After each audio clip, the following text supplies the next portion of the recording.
Nous quittons les lourdes effluves du cannabis, du shit, de la bœuf pour prendre l'air de la mer.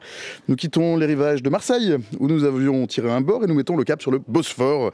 Nous filons en Turquie, la Turquie où semble-t-il flotterait comme un vent nouveau, comme une petite brise de pas grand-chose, mais qui peut-être veut nous raconter le début d'une autre histoire. C'est en tout cas ce que murmurent certains après la défaite cuisante de Recep Tayyip Erdogan, le président de la Turquie lors des dernières élections municipales. C'était dimanche dernier.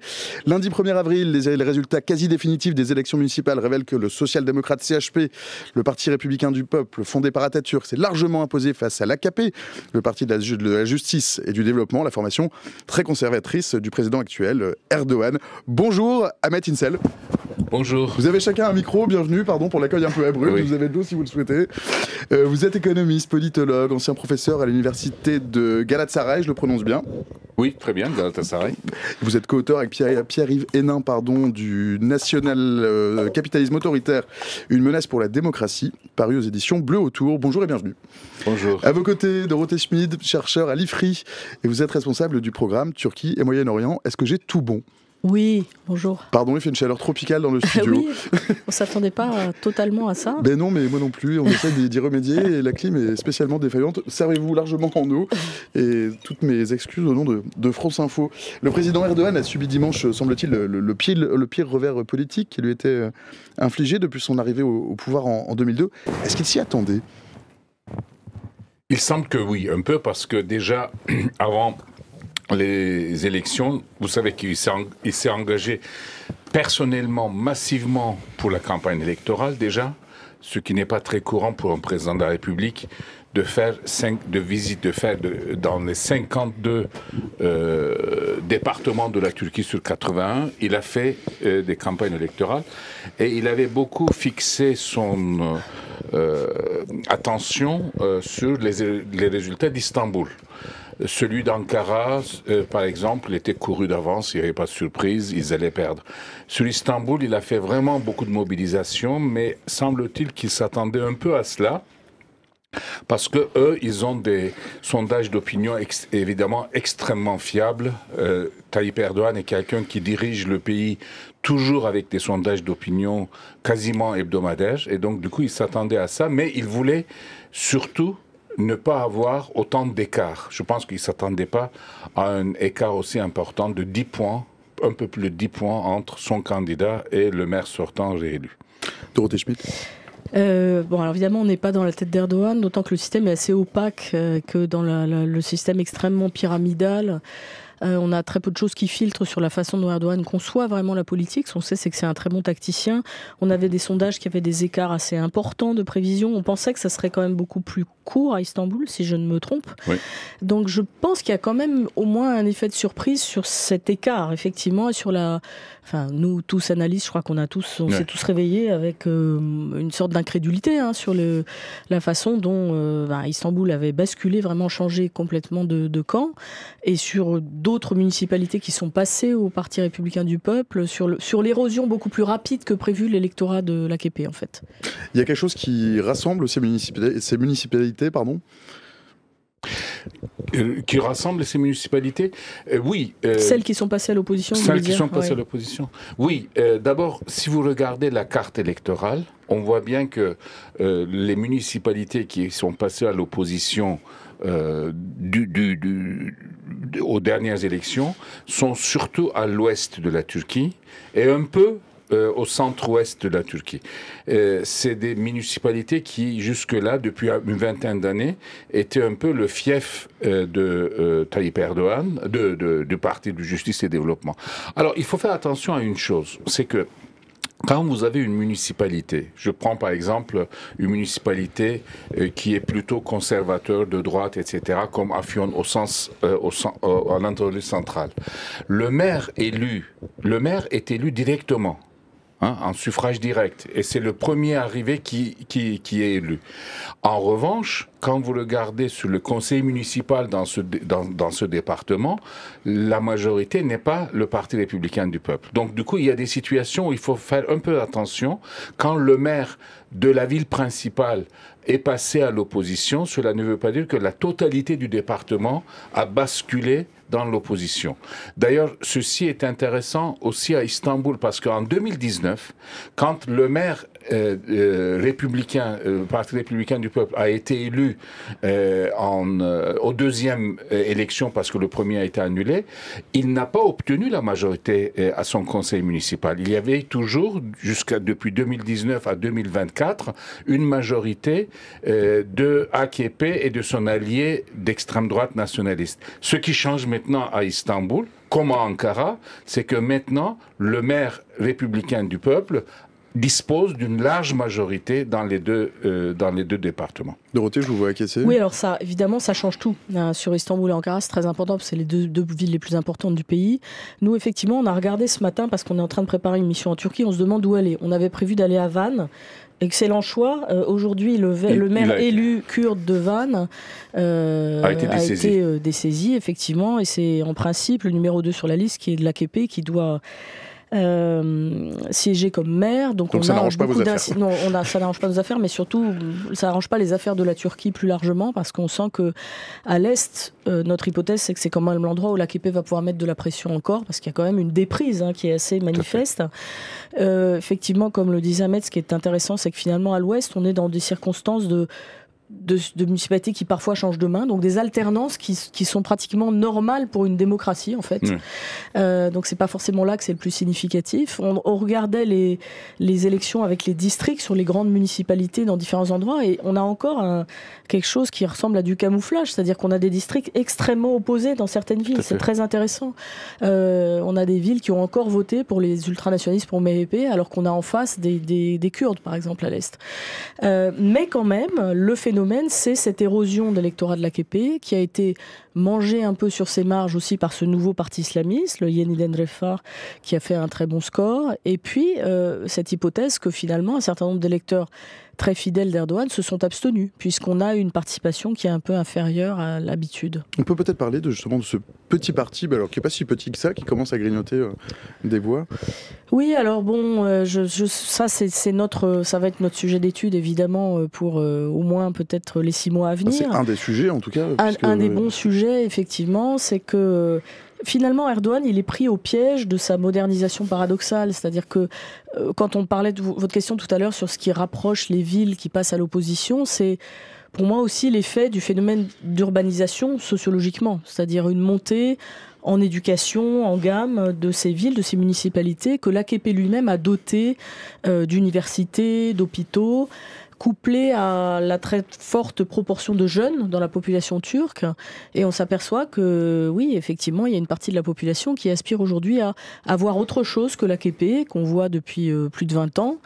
Et alors, ce petit parti-là, en revanche, ça va peut-être devenir le cœur de cet électorat islamiste conservateur qui montre que, aujourd'hui, le programme de l'AKP ne correspond pas suffisamment à ce qu'ils attendaient en termes de valeurs sociales, qu'il s'est peut-être un peu fourvoyé dans ses alliances qui peuvent être à géométrie variable, en s'étant trop rapproché du Parti d'Action Nationaliste. Enfin bon, je suis assez curieuse d'entendre Ahmed là-dessus. Oui, il faut rappeler qu'aux élections présidentielles et législatives de mai dernier, ce petit parti faisait partie de l'alliance avec Erdogan. Donc du coup, à l'époque, on n'avait pas la capacité de mesurer son impact parce que c'était créé, c'était la première fois qu'il se présentait aux élections. Donc du coup, on ne savait pas ce qu'il apportait vraiment à cette alliance. Mais si Tayyip Erdogan a pu obtenir au deuxième tour 52% des voix, ce petit parti a joué un rôle peut-être même marginalement très important. Alors, qu'est-ce qui a fait rompre cette alliance par rapport au mois de mai dernier? Il y a aussi cette question à poser parce que c'est le seul parti qui a rompu l'alliance. Ils étaient à peu près 5-6 partis autour de Erdogan, des petits partis d'extrême droite, etc. Ils sont tous restés dans l'entourage d'Erdogan. Lui, il a fait vraiment une campagne anti-AKP, vraiment anti-AKP, sur 2 thèmes, d'ailleurs très significatifs. Premier thème, vous soutenez Gaza, vous soutenez les Palestiniens et vous continuez à faire des exportations vers l'Israël. C'était vraiment le thème très sensible de l'électorat musulman, évidemment. Et deuxièmement, c'était sur l'économie et il a été vraiment le porte-parole des retraités. Comme les retraités, dans cette élection, ont joué un rôle important, puisque avec le taux d'inflation de 70-80% cumulé depuis 2 ou 3 ans, il y a eu une perte de pouvoir d'achat de retraite et il y a eu on constate même du côté du Parti républicain du peuple, etc., on constate un certain soulèvement des retraités et lui, il a canalisé aussi ce mécontentement. Par contre, ce qui est intéressant, c'est que si on prend l'élection de mai dernier, les partis politiques qui ont soutenu Erdogan, si on transpose leur voix aujourd'hui, y compris ce petit parti islamiste, finalement, le camp d'Erdogan ne perd pas tant que ça. Erdogan avait obtenu 49,5% en mai au premier tour. Aujourd'hui, si on additionne les voix des partis qui composaient sa coalition d'antan, on arrive à 47,5%. Donc du coup, ce camp conservateur nationaliste ne s'est pas ébranlé, ne s'est pas disloqué. Peut-être être disloqué, mais ne s'est pas effondré. Oui. 2 points, c'est pas grand-chose. Mais par contre, ce qui est vrai, c'est que Tayyip Erdogan, son parti a beaucoup perdu. Son parti est passé à 32%. C'est quelque chose qui est moins que 2002. En 2002, la première fois, quand ils sont arrivés au pouvoir, ils avaient obtenu 34%. Maintenant, ils sont passés à 32%. Et là, symboliquement, et dans la politique, le symbole joue parce que ça crée des mouvements, des tendances. Pour la première fois depuis la création de partis de justice et développement, et même on peut aller encore plus loin, le Parti républicain du peuple devient le premier parti devant l'AKP, à 2 ou 3 points plus d'avance sur l'AKP. Et pour l'histoire du Parti républicain du peuple, c'est aussi important parce que pour la première fois, ce parti, depuis 1989, devient premier parti dans une élection, même municipale. Dorothée. Effectivement, ce qui est frappant, c'est que là, ça fait des années qu'on dit qu'on pense que le cœur de l'électorat d'Erdogan, c'est à peu près 30% de la population. Et donc là, on est arrivé à cet étiage, en fait. Exactement. Donc il n'est pas évident que ça continue de baisser, sauf hypothèse, effectivement, que des partis qui pouvaient être alliés, comme l'était le Yeniden Refah de l'AKP, qui portent ce même type de valeur en étant un peu plus concentré, je dirais, que ne l'a été l'AKP, qui était finalement un parti attrape-tout. C'était sa capacité à récupérer toute une sorte de marais électoral. Un peu laïque, un peu islamiste, un peu pour les retraités, un peu ça. Oui, puis libéral surtout aussi sur le plan économique, ça c'était très important. Or aujourd'hui, on est peut-être un peu comme en Europe, dans plus de besoins d'État et d'aide et d'assistance. Donc l'AKP a joué à la fois sur un ultralibéralisme pro-capitaliste, pro-business très fort, tout en étant dans l'assistance aux couches les plus défavorisées de la population qui constituent une bonne partie de sa clientèle. Donc c'était sans arrêt des petits mélanges, des petits bouts de tactique qui permettaient de consolider une majorité qui devenait très disparate, en fait, oui. On peut le dire. Oui. Et là, c'est vrai que cette élection, c'est un peu un révélateur du poids réel des partis, parce que dans l'opposition, tout le monde y est allé séparément. Chacun est allé défendre son camp, et ce qui est frappant, c'est aussi pour moi l'effondrement du II Parti, en fait, du parti qui était un dissident des nationalistes et qui était censé faire une sorte de nouveau centre-droit. Exactement. Et qui là, vraiment, c'est complètement perdu dans cette élection. Alors, cette élection, effectivement, c'est une défaite pour Erdogan, clairement. Ça ne le menace pas vraiment, pour autant ? Alors, est-ce que la question aujourd'hui, c'est encore Erdogan ? Ça, c'est très intéressant parce que, d'abord, il a annoncé qu'il allait se retirer de la politique. Effectivement, on sent que physiquement, il est très usé. Et pour autant, il n'y a pas de prétendant. Il n'a pas désigné de successeur, donc il est encore dans une hésitation. Moi, je pense qu'il était quand même dans un moment d'essayer justement de reconstruire le parti, de reconsolider le parti AKP.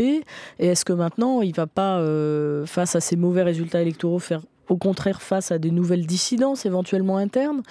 On a quand même l'impression qu'il est sur une pente descendante sur le plan personnel. Bon, maintenant, il est président de la République, il a présidentialisé le régime, il est complètement en haut de la pyramide des pouvoirs. C'est tentant. Bon, donc la question pour l'AKP aujourd'hui, c'est à quel endroit est-ce qu'on va reprendre la lutte politiquement? Quels sont les endroits où on a des leviers?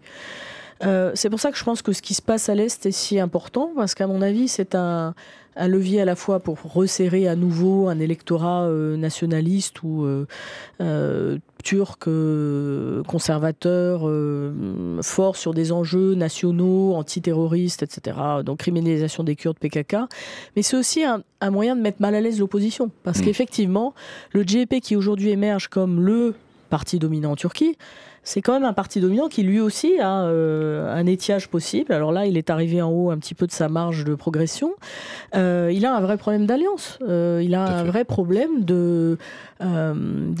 d'appoint à toutes les élections. Et là, le grand sujet, c'est qu'est-ce qu'on fait du DEM, qu'est-ce qu'on fait du parti pro-kurde. Et je pense qu'Erdogan va appuyer là-dessus en insistant sur le fait que Ekrem İmamoğlu s'est montré plus ouvert, notamment en se montrant auprès de maires kurdes destitués, en affichant sa solidarité vis-à-vis des élus dont il considère qu'ils sont à tort poursuivis par l'AKP. Donc je pense que là, il va y avoir un coin à enfoncer pour Erdogan. Un peu plus même, en dehors de la Turquie, on craint que Erdogan mobilise encore plus l'armée turque en Irak contre les positions du PKK et engage une guerre beaucoup plus massive dans cette région. Ils sont en train de négocier avec Barzani, c'est-à-dire le gouvernement autonome kurde de l'Irak. Ils ont obtenu pour la première fois, le ministre des Affaires étrangères a obtenu pour la première fois il y a quelques semaines que l'Irak reconnaisse le PKK comme une organisation terroriste, ce qui est une première, etc. Donc du coup, une mobilisation de ce type peut effectivement faire une consolidation nationaliste autour de Erdogan, et le parti d'opposition sera totalement pris à contre-pied puisque sa base électorale n'est pas très très loin non plus des positions de l'électorat AKP sur ce sujet-là, sur ces questions de terrorisme, de lutte contre le PKK, etc. En revanche, ce qui va jouer un rôle important, c'est que l'économie est devenue un boulet pour Tayyip Erdogan. Avec une inflation qui galope. L'inflation, la croissance économique attendue n'est pas très forte. En Turquie, quand on a 3% de croissance économique, quand on regarde la France, ça fait beaucoup. Mais dans un pays en développement, 3%, c'est équivalent à 0,5 ici, si vous voulez, au mieux. Donc du coup, il a épuisé un peu les ressources de l'économie par une politique économique un peu aberrante.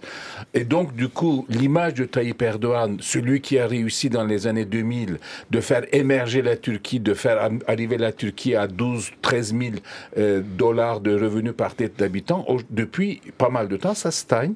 Et n'oublions pas, et ce qu'avait dit Dorothée est très très important, la population est devenue de plus en plus urbaine et les classes moyennes ont arrivé à un certain niveau de vie, et cette dégradation de niveau de vie devient encore plus insupportable que quand on était pauvre au départ, si vous voulez. Et c'est la contestation, la révolte des retraités aujourd'hui s'exprime par ça, parce qu'ils avaient eu ces 20 dernières années, ils ont eu quand même un gain de niveau de vie considérable. Et là, c'est la chute.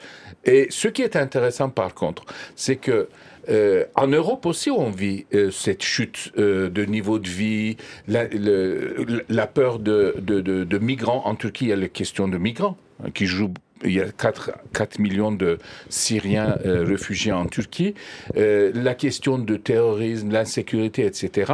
Et l'électorat en Europe se tourne vers l'extrême droite, parce qu'ils ne sont pas au pouvoir.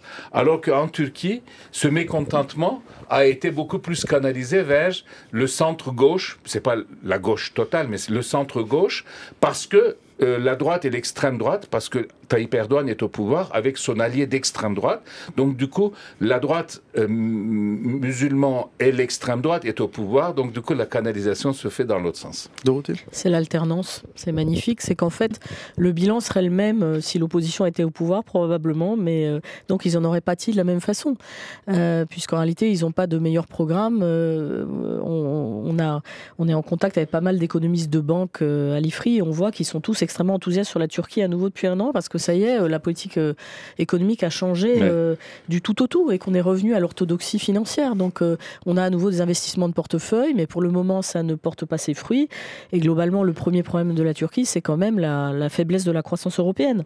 C'est ça le grand problème. Donc c'est très compliqué de trouver des marges de manœuvre pour arriver à améliorer le niveau de vie des gens. En revanche, dans ce type de conjoncture de crise économique durable, les questions de la corruption et les questions des inégalités sociales deviennent un sujet beaucoup plus important au quotidien. Pourquoi on n'en parlait pas avant ? Parce que tant qu'il y a de la croissance, c'est beaucoup mieux réparti en réalité. On arrose, pardonnez-moi, mais c'est ça qui se passe aussi. Et donc là, la ressource, elle est plus rare, et donc c'est beaucoup plus compliqué. Et les écarts de richesse sont beaucoup plus visibles. Donc la plutocratie, elle est vraiment beaucoup plus visible, critiquée. Et elle est l'objet de critiques, effectivement, peut-être un peu poujadistes. Et c'est là qu'effectivement, les retraités entrent en ligne de compte. Il y a d'autres élections, on aurait parlé plus davantage de l'électorat jeune. Bon voilà, maintenant on a aussi les vieux en Turquie qui comptent. Je trouve qu'il y a un point important dans le bilan et la question sur laquelle les élections sont faites, c'est que on a senti que les enjeux de sécurité l'année dernière sur les législatives et la présidentielle étaient forts, et donc on a senti que la question de la prise de position dans la crise russo-ukrainienne était importante, que les Turcs étaient contents de rester neutres et que finalement l'opposition ne semblait pas être en mesure de gérer une situation politique extrêmement difficile. Bon, là on a Erdogan qui s'est un petit peu pris les pieds dans le tapis sur Gaza, comme on l'a dit. Alors qu'est-ce qui se passe sur Gaza ? On a un président de la République qui est extrêmement, qui a une rhétorique extrêmement forte à l'égard d'Israël, qui prend une position tribunicienne, ce qui arrange tous ses voisins arabes qui n'osent pas s'exprimer de manière aussi vociférante, disons. Mais les Turcs comprennent pas très bien ce que ça signifie, parce qu'en réalité, ils voient que la Turquie continue d'avoir des relations avec Israël qui sont pas si mauvaises que ça, finalement. Oui, pétrole, il y a pas, voilà, et puis il n'y a pas eu de rupture de relations, il n'y a pas eu de sanctions symboliques réelles et importantes. Et donc maintenant, on a un président de la République très isolé qui occupe tout l'espace médiatique et qui donc se met en danger quand il parle davantage, parce qu'effectivement, les électeurs ont un point de vue critique.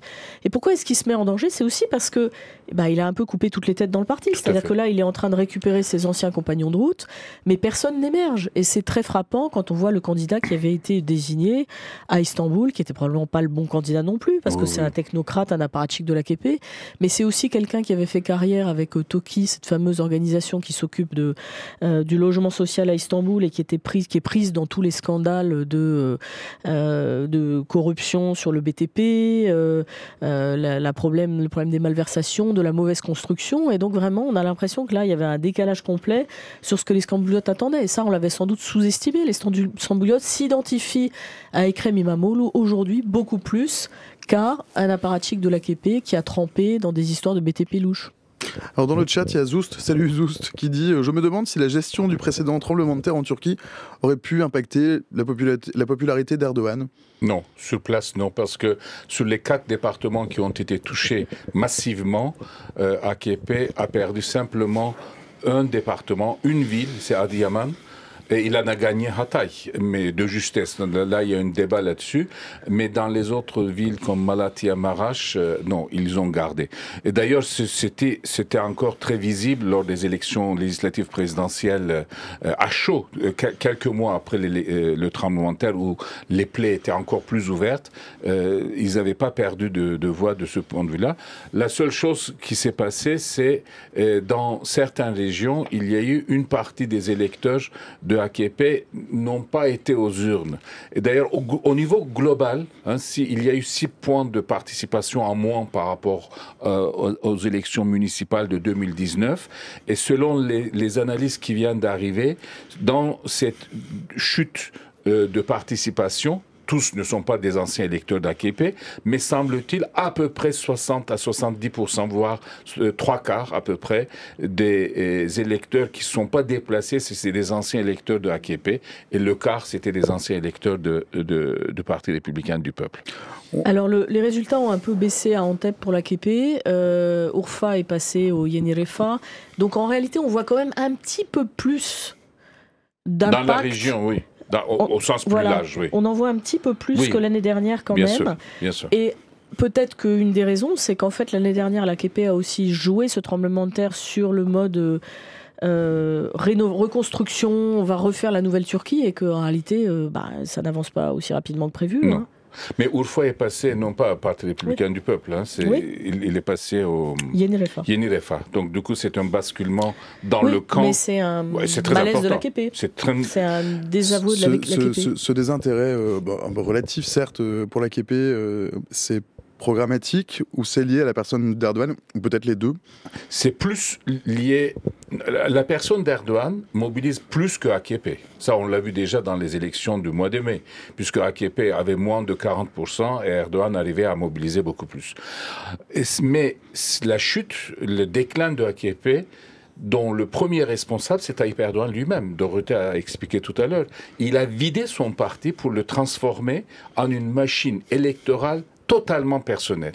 Et tous les fondateurs qui étaient un peu les têtes pensantes des bons politiques, de centre-droite, etc., ont été écartés du parti depuis 20 ans. Vous savez, ils étaient une dizaine avoir été avec Erdogan fondateur de ce parti. Il en reste que 3 avec Erdogan parmi ses fondateurs. Tous les autres ont quitté le parti, y compris l'ancien président de la République, Abdullah Gül, l'ancien président du Parlement, Bülent Arınç, etc., où ils se sont totalement retirés, même s'ils n'ont pas démissionné.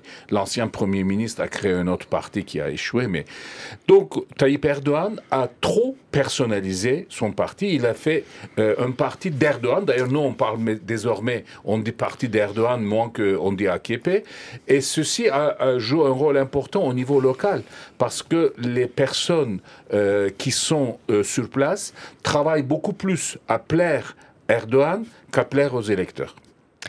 Alors on a beaucoup travaillé, tous les chercheurs ont beaucoup travaillé sur l'ancrage local de l'AKP en considérant que c'était ça la vraie source de pouvoir. Donc c'est pour ça aussi que ces élections municipales c'est important. Tout à fait. C'est parce qu'en fait on voit qu'il n'y a pas de fatalité à ça, et que maintenant les maires qui vont être en place vont pouvoir aussi peut-être travailler pour récupérer l'électorat. Et alors, côté AKP, est-ce qu'on a un prétendant, quelque chose qui se dessine pour éventuellement succéder à Erdogan s'il venait à quitter le pouvoir? Alors, c'est de la prospective, vous n'êtes pas Madame Irma, mais il y a des figures qui se dessinent d'ores et déjà. Il y a 2 noms qui circulent, mais ça, circule dans les coulisses, dans les supputations, dans le parti, mais autour, etc. Il y a 2 figures qui circulent. Auparavant, on pensait que le mari de sa fille pourrait être, mais donc il est totalement écarté, il a apparu comme totalement incapable à faire quoi que ce soit. Son fils apparaît pas du tout une figure politique, il apparaît plutôt comme moyennement intelligent. Et en revanche, il y a son gendre qui est à la tête, avec son frère, à la tête de cette entreprise de drones militaires, qui est devenue maintenant un peu un fleuron de l'industrie turque, Bayraktar. Ça, lui, du côté de l'industrie. Il y a un deuxième nom qui figure, qui circule, c'est l'ancien président du service secret turc, que Tayyip Erdogan a mis lors des dernières élections ministre des Affaires étrangères, et on pense que c'est vraiment son homme de confiance. Mais le problème, c'est que ces 2 personnes n'ont pas pour le moment aucune assise dans le parti. Et ce sont des gens qui ont été totalement mis par Tayyip Erdogan. En dehors de ces 2 noms, pour le moment, il n'y a pas de nom qui circule. Alors je pense qu'effectivement Hakan Fidan tire la corde, et qu'il se présente maintenant en off aussi comme quelqu'un qui a précédé Tayyip Erdogan, parce que c'était un fonctionnaire turc, et que donc il se présente d'une certaine façon comme l'incarnation de la continuité de l'État profond en Turquie. Le problème, c'est qu'il est très peu connu à l'extérieur. C'est quelqu'un d'extrêmement opaque, puisqu'il a effectivement cette culture des services secrets, mais c'est quand même aujourd'hui le ministre des Affaires étrangères turc. qui imprime une nouvelle marque aussi à cette politique étrangère turque, alors avec beaucoup de transactionnels. Il connaît extrêmement bien tous les dossiers du Moyen-Orient. Et ça nous rend l'analyse beaucoup plus compliquée parce que c'est un personnage assez secret. Mais je pense qu'effectivement, lui-même se présente en privé comme étant probablement le successeur d'Erdogan. C'est ce qu'il souhaite. Ce qu'il souhaite, oui. Ça se voit d'ailleurs. Et pour Erdogan, ça peut être une solution à minima parce que ça lui permettrait d'avoir quelqu'un, à défaut de mobilisation d'AKP, Hakan Fidan apparaîtrait comme quelqu'un qui a le soutien de ce que Dorothée appelait État profond, c'est-à-dire l'armée, les services secrets, et même une partie de la population nationaliste pourrait aller vers cet Hakan Fidan, autour duquel il peut y avoir un consensus. Il peut espérer créer un consensus qui va un peu plus large, qui sera un peu plus large que la circonférence de AKP. Après, il faut qu'il se présente aux élections. Il faut qu'il Parce se présente que jusqu'à présent, Erdogan l'a empêché, en fait. Il a été élu maintenant. Oui.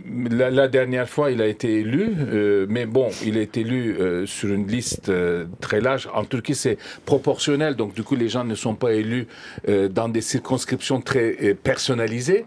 Mais là, en tant que ministre des Affaires étrangères, il commence à faire de la politique intérieure. Et la première politique intérieure qu'il a fait, mais ça, c'est son malheur, Tayyip Erdogan l'a envoyé à Istanbul pour participer à la campagne électorale pour soutenir son candidat. Et effectivement, c'était un peu bizarre que le ministre des Affaires étrangères fasse campagne pour le candidat dans une élection municipale et en plus avait un échec. Donc du coup, le début de sa politique intérieure n'était pas une réussite. Donc en conclusion, on voit qu'Erdogan a fait beaucoup d'erreurs en fait. Beaucoup d'erreurs, oui. Parce que c'est son candidat. Beaucoup plus que d'habitude. Oui, beaucoup plus que d'habitude. Puisque c'est son candidat, il ne fallait pas qu'il le fragilise de ce point de vue-là. Tayyip Erdogan a fait beaucoup d'erreurs aussi sur le choix des candidats. Imaginez, on parle d'Istanbul. Bon, c'est 10 points d'écart. Mais regardez Ankara. Entre le maire sortant et le candidat de AKP, l'écart de points est de 30 points. Ce qui est beaucoup. C'est énorme. Ankara, c'est quand même une ville où Tayyip Erdogan avait une assise. AKP a été dirigé par ANAP et par AKP depuis 1994. Donc du coup, il faut aussi voir la claque qui Mais toujours par des anciens nationalistes. Toujours par des anciens nationalistes, parce que Mansour Yavaş... Alors, ce qui est intéressant du côté du Parti républicain du peuple, peut-être on peut annoncer ça, c'est que les deux figures montantes du Parti républicain du peuple, ce sont les deux maires, le maire d'Ankara et le maire d'Istanbul. Et ces deux maires ont une trajectoire politique d'origine qui est très intéressante. Ils ne sont pas originellement du Parti républicain du peuple. Imamoglu a commencé sa carrière politique dans le parti libéral des années 90 ANAP, avec Özal, et Mansour Yavaş, ce que disait Dorothée, Mansour Yavaş vient du parti d'extrême droite nationaliste qui a glissé vers le Parti républicain du peuple. Et ces deux candidats constituent un peu les deux voies d'élargissement, d'ouverture du Parti républicain du peuple. Il reste le problème des Kurdes, évidemment. Chers amis, je vois que l'heure tourne, je vois qu'Elisa Kovo est arrivée dans le studio. J'ai tout de même une dernière question à vous poser, enfin même une deuxième si vous voulez qu'on parle d'une deuxième question. On a beaucoup parlé de l'électorat des classes moyennes, celui des retraités, il y a celui des jeunes, avec pas mal de jeunes qui quittent la Turquie pour aller chercher un avenir peut-être meilleur ailleurs. Qu'est-ce qu'on peut leur proposer à ces jeunes? Il y a quelque chose qui les ferait venir voter?